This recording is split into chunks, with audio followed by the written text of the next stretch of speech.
Fala galera, beleza? Pessoal, bora resolver o exercício que caiu na prova da EAR de 2019 sobre o princípio fundamental da dinâmica, conhecida como a segunda lei de Newton. Vamos lá. Pessoal, um corpo de massa m está apoiado sobre um plano inclinado que forma um ângulo de 30 graus em relação horizontal, conforme a figura a seguir. Então temos a figura. O valor do coeficiente de atrito estático, que garante a condição de iminência do movimento desse corpo, vale quanto? Pessoal, o corpo está na iminência do movimento, ele está quase se movimentando, mas significa que o corpo está parado, tudo bem? Então essa informação é extremamente importante, porque se o corpo está parado, significa que a força resultante que atua sobre ele é igual a zero, tranquilo? Então o nosso passo é representar todas as forças que atuam sobre esse sistema, tranquilo? Então vamos fazer o nosso diagrama de força. Então vamos fazer aqui, ó, plano inclinado, certo? Aqui é 30 graus.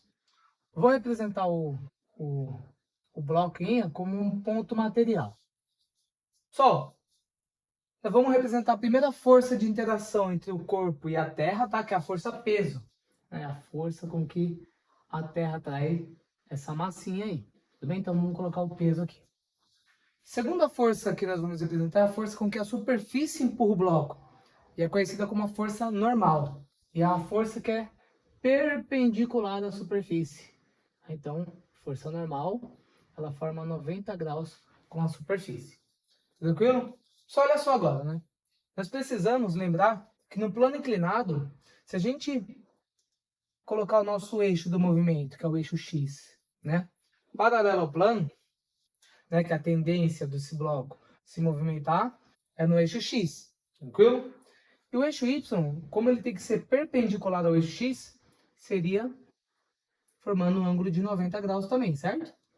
Isso facilita por quê? Porque o nosso eixo Y, a gente pode coincidir com a nossa normal. Tudo bem? Beleza. Agora outra coisa, né? Então o nosso eixo X está paralelo ao plano aqui. Tranquilo. Você concorda comigo que o peso desse corpo, ele não está nem no eixo X e nem no eixo Y? Então nós temos que decompor a força peso tanto no eixo X, a projeção dele aqui que eu vou chamar de PX, tanto no eixo Y, que eu vou chamar de PY. Beleza? Esse ângulo de 30 graus, ele se encontra entre o peso e o PY aqui, 30 graus. Tranquilo. Só olha só. Como a força resultante é zero, implicando que a normal é igual ao PY, então vamos escrever aqui, ó. A normal é igual ao PY. E o que é o PY? É o peso, é a projeção do peso, né, na direção do eixo Y, que vai ser mg cosseno de 30, né? Que é o ângulo ali. Tranquilo? Tá? Só que olha só, na direção X eu só coloquei o peso, certo? Só que se só tivesse essa força, esse bloco tenderia a descer o plano inclinado. Então falta a força de atrito, né? Que tende a equilibrar esse sistema. Força de atrito estático. Então vamos escrever aqui. Então Φ estático vai ser igual ao Px. Px. E o Px vai ser mg seno θ, seno de 30 graus. Tranquilo. Pessoal, como que a gente calcula a força de atrito, né? A força de atrito, vou colocar aqui em cima, caso estático, vai depender do coeficiente de atrito estático vezes a normal. Só que a normal, né, equivale ao peso na direção y, certo? A gente já sabe que vale mg cosseno θ. Então aqui, daqui nós tiramos que força de atrito estático vai ser o coeficiente de atrito estático vezes a normal.